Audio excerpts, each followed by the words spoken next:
Donc maintenant, le troisième volet sur lequel je vais dire quelques mots. C'est le sommet Union européenne, Union africaine. Actuellement, l'Union européenne est présidée par le roi de France et des colonies africaines, le néron des temps modernes, le président Emmanuel Macron. Et l'Union africaine est présidée par le président en exercice de l'Assemblée générale de l'Union africaine et le président du Sénégal, Macky Sall, qu'il ne faut pas confondre avec le président de la Commission de l'Union africaine, qui est le Tchadien Faki Mohamed Moussa.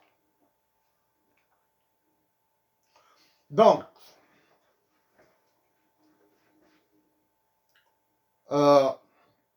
l'Union africaine est formée de 54 pays. L'Union européenne, 29. Est-ce que la Croatie a rejoint 20, 29, 28 ou 29. Je ne sais pas le dernier candidat s'il est accepté ou pas, le dernier pays candidat ou pas.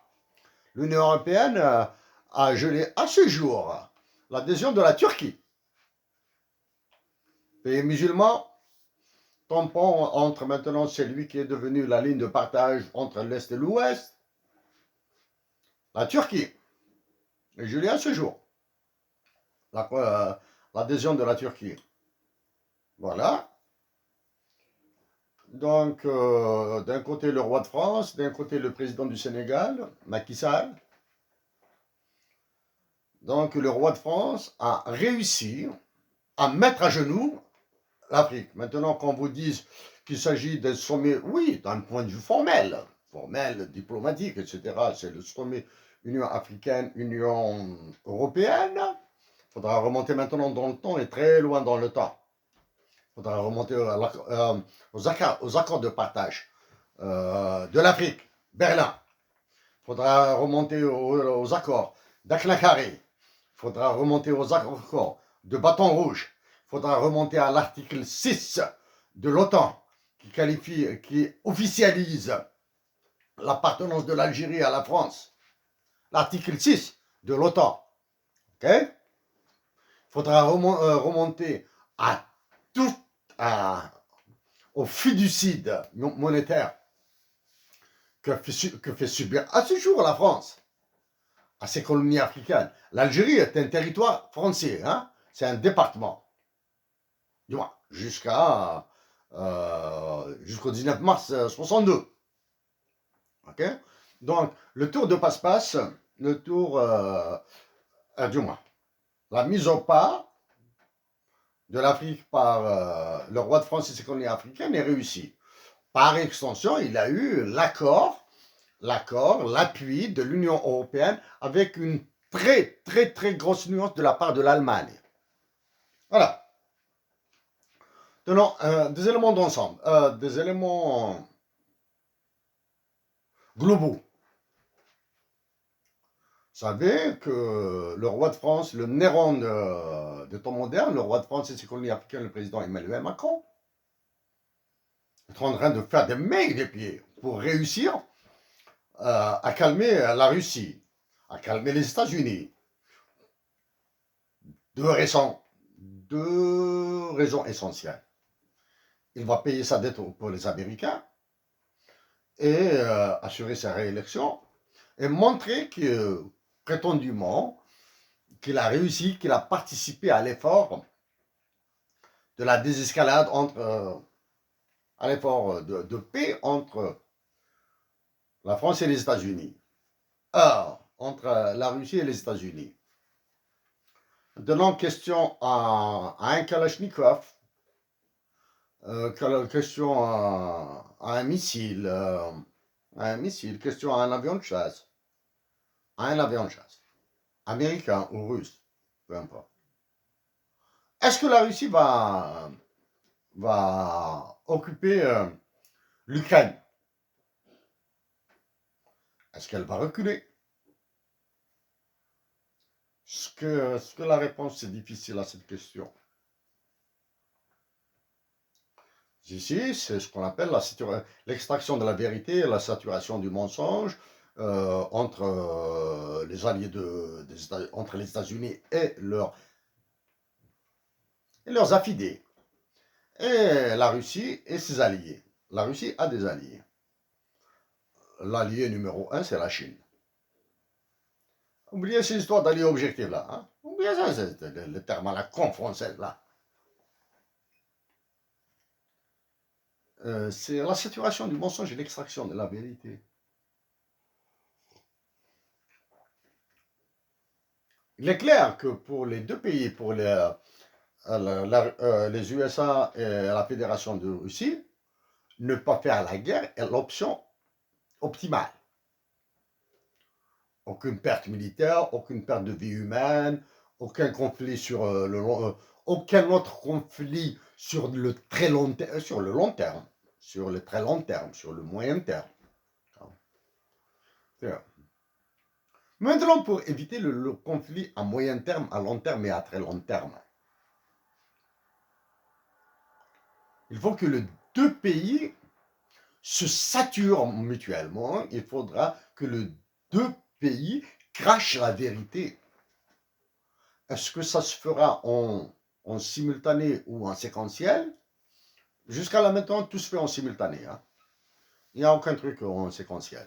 Tout se fait en simultané, c'est-à-dire dans l'incertitude. Il se fait avec l'incertitude totale. Les Américains, actuellement, sont en train de bombarder à travers le Washington Post. Hein, personnellement, je suis abonné aux une du Washington Post et de quelques autres journaux. Hein. Un papier du Washington Post il y a 3 ou 4 jours, c'est vraiment l'étalage de la théorie des jeux dans son acception la plus dure. Hein. La théorie des jeux, c'est ça. Hein. La théorie des jeux, c'est ça. Par exemple, long-term relationship, pas sur le revelation. Hein. Long-term relationship, full revelation. La révélation totale sur le long terme, c'est-à-dire la révélation de la vérité sur le très long terme, et la révélation partielle sur le long terme. Bien sûr, il y a ce qu'on appelle ici les intérêts parfaitement alignés, les intérêts partiellement alignés et les intérêts totalement divergents. C'est sous cette lorgnette qu'il faudra jeter le coup d'œil. Est-ce que la Russie, le roi de France et ses colonies africaines maintenant, c'est lui qui fait le folklore là, il fait le clown. Maintenant, après avoir été humilié par le président de la Fédération de Russie, il est en train de se cacher derrière l'Allemagne, le président honorifique de l'Allemagne. Il donne une leçon aux Africains. C'est-à-dire, malgré mes échecs, malgré l'humiliation que me font subir les deux présidents, le président des États-Unis d'Amérique et le président de la Fédération de Russie, je continue. C'est une leçon immense qu'il donne aux Africains. En Algérie, il y a ce qu'on appelle le talk, cheap talk. Dans les négociations internationales, on appelle ça de cheap talk. C'est-à-dire, استقبيليت الهضور بطل اهدر على روحك الهضور بطل cheap talk, c'est-à-dire tu parles et je parle, etc. Peut-être à un certain moment il y aura une piste. En Algérie, si, je le répète, si j'étais à une position de décision régalienne, et si un de mes conseillers me propose de fermer la porte à toute discussion, immédiatement il va disparaître. Bon, en étant un peu méchant, je vais le déporter chez lui. Rentre chez toi. Fermer la négociation. Alors que Les États-Unis d'Amérique et la Russie qui sont au bord d'une guerre sont en train de négocier l'ONU, etc. Alors que l'ONU est complètement... moi, j'ai écouté Anthony Blinken, le secrétaire d'État des États-Unis à la dernière réunion du Conseil de sécurité de l'ONU. Le président de la Corée du Nord, dictateur sanguinaire, tout ce que vous voulez, la famine dans son pays, etc. Mais il a des missiles. Il envoie des fusils dans le ciel. Négocie d'égal à égal avec les États-Unis d'Amérique. D'égal à égal. Et la Chine traite avec lui avec respect, le respect nécessaire aux intérêts de la Chine.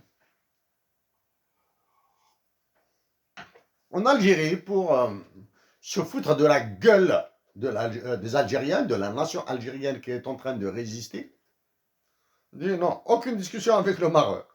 Ah, mais c'est comme si les Marocains étaient allez nous occuper, allez nous exterminer, etc. Alors que nous avons une batterie d'éléments communs.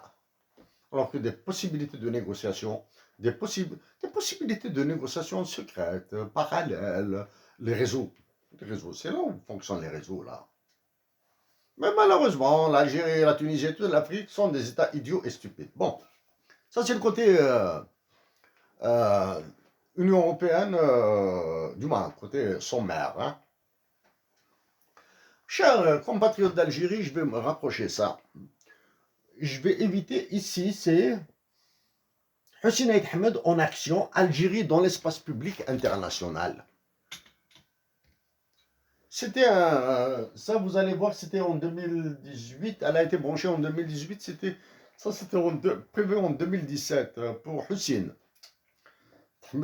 Pour rappeler ce qu'il avait fait au niveau international pour mettre pour mettre l'indépendance, la libération de notre parti comme question centrale. Grâce à, j'ai demandé avis à des intimes, hein, comme Mahdi par exemple, lui ai dit est-ce que je dois faire une conférence sur les actions internationales de Hussein Ahmed serait intéressante, serait vue positivement. Il m'a dit oui, donc j'avais préparé ça. J'avais l'intention du moins, il y avait des contacts à l'époque avec des Algériens établis aux États-Unis. Non, ben la dernière. Après, ils se sont rétractés, ça, on s'en fout.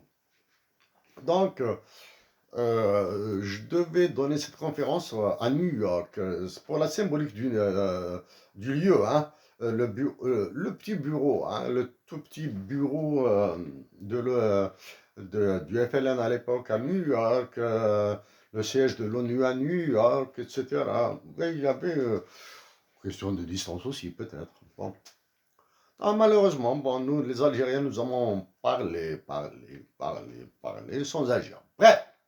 Donc ici, dans cette présentation que j'avais balancée comme ça, on fait comme ça avec quelques explications. Vous allez voir tous les rouages du fonctionnement de l'ONU au niveau universel, au niveau mondial. Tous les rouages. Vous allez voir. Ben maintenant, bien sûr, les rouages ne sont pas donnés dans les détails. Vous allez voir tout ce qui est opération de paix, négociation internationale, un accord, les mises sous tutelle, etc. Et vous allez voir l'introduction de ce qu'on appelle les équilibres. Vous allez le voir, ça, donc ça, je ne vais pas... C'est pas le moment de parler des équilibres, de la négociation, comment se font les négociations, de premier niveau, deuxième niveau, etc. Bon, qu'est-ce qui s'est passé maintenant? L'Algérie, elle a été représentée par peut-être le plus nul des ministres des Affaires étrangères au monde. Parmi les plus nuls. Hein. Parmi les plus nuls. Hein. Alors, regarde, hein. Regarde. Regarde. J'ai écouté le discours d'inauguration du sommet Union africaine, Union européenne. Il ne faut pas oublier jamais hein, les accords de Berlin, Akna-Carré, Bâton Rouge et la reconduction de ces accords au XXIe siècle. Hein. La reconduction de ces accords. J'ai écouté le président du Conseil de l'Europe, Michel.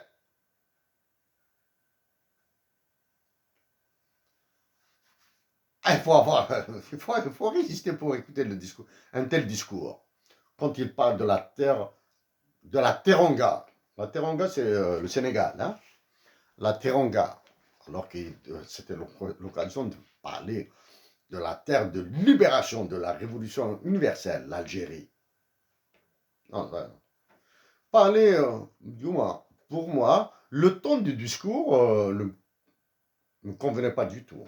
Ensuite, j'ai écouté le discours, l'allocution du président en exercice de l'Union africaine, le président du Sénégal, Macky Sall, à la 19e minute. Il, il allait commettre un lapsus. Il allait dire la participation de la communauté internationale dans la lutte contre la pauvreté. Il allait dire la pauvreté. Il s'est rattrapé, il a dit contre le terrorisme. Je vous le répète, je le répète à chers compatriotes algériens, quand une puissance étrangère a des intérêts économiques en Afrique, toutes les puissances étrangères ont des intérêts économiques en Afrique, surtout les terres rares et les ressources naturelles. Il faut mettre le terrorisme très loin, très loin, très loin, très loin. Il faut le mettre très loin.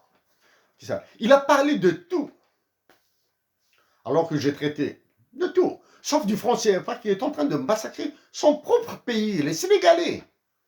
Le franc CFA, le fiducide. Quand je dis que j'ai parlé, ça veut dire que j'ai contacté l'Union africaine, la Commission africaine, j'ai qualifié la CEDEAO, l'UEMOA et l'UMOA d'organisations terroristes.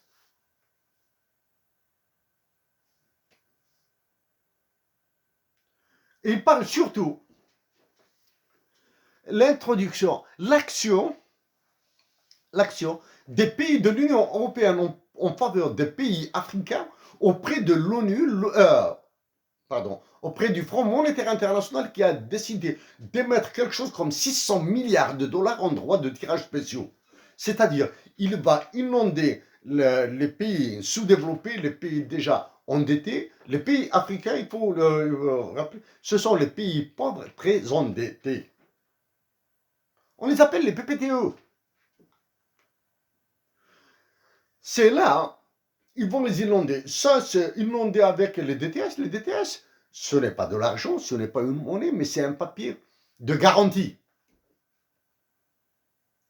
Papier de garantie, c'est le marché. Il a un taux d'intérêt, il y a un marché qui détermine son prix.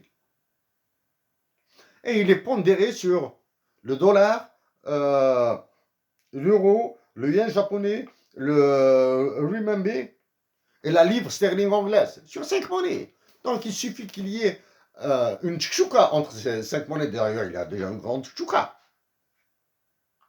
Pour que la valeur du DTS, bon. Le président de l'Union africaine, il a engagé l'Algérie aussi, hein, a bénéficié des quantitative easings, des assouplissements financiers par l'endettement. En parlant de l'endettement, quantitative easings par l'endettement, c'est-à-dire tu vas endetter encore plus les pays pauvres, les Africains, le Mali, le Niger, le Sénégal, la Tunisie qui est en train de souffrir, l'Algérie qui va souffrir après, bien sûr. L'Algérie, alors l'Algérie a les moyens de limiter la souffrance. Hein. Elle n'a pas les moyens d'arrêter la souffrance, mais de limiter la souffrance. Par la surévaluation du dinar, par les baisses de salaire, etc. etc. Hein. Ils veulent encore enfoncer l'Afrique dans l'endettement. Pour ceux qui veulent faire les liens, ils doivent faire le lien avec la proposition du prix Nobel en économie, s'il vous plaît, Stiglitz, Joseph Stiglitz et Jeffrey D. Sachs.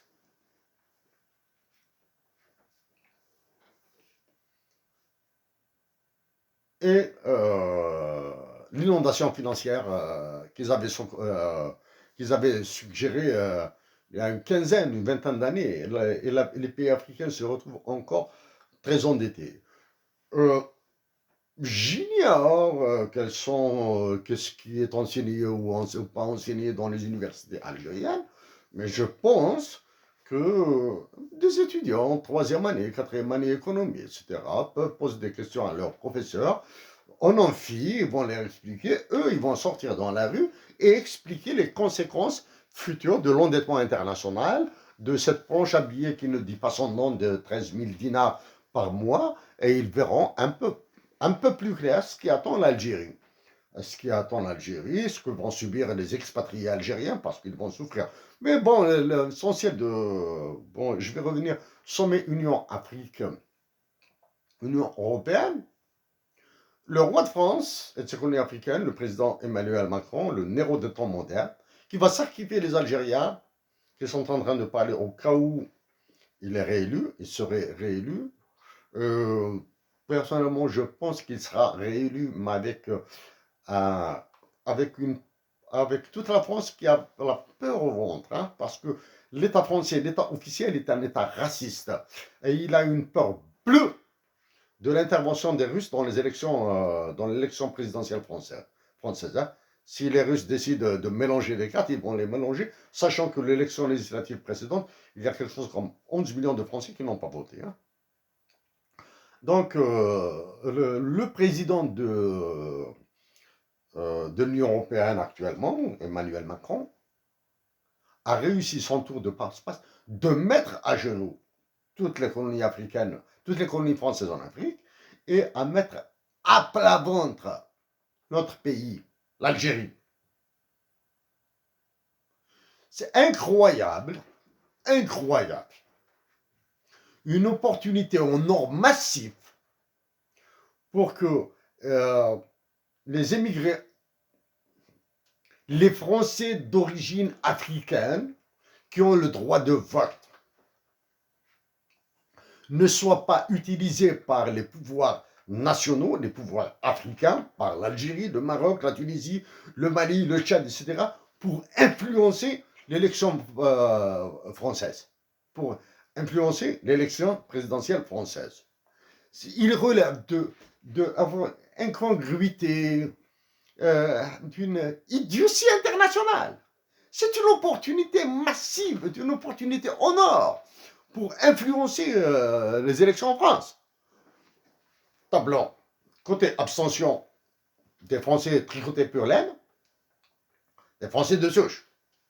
Ils vont tabler sur l'abstention de ces Français de souche et mettre le paquet sur les Français d'extraction étrangère. Hein. C'est-à-dire, un Français est un Français. Hein. Un Français est un Français, même s'il est d'extraction étrangère, même s'il est de parents algériens, marocains, tunisiens, ou maliens, ou nigériens, ou burkinabés. Ils vont foutre en l'air le schéma politique français, le schéma institutionnel politique français. Ils vont le foutre en l'air. Parce que ce sont ces Français de sang algérien, malien, marocain, qui vont, avec les Français épris de paix, qui vont servir à construire les futurs ponts entre la France, l'Europe et l'Afrique du Nord. Chers compatriotes d'Algérie, avec tout mon cœur, au plaisir de vous voir en Algérie, au plaisir de venir en Algérie. Donc, salam lahna, lahna, lahna, lahna, et Inch'Allah.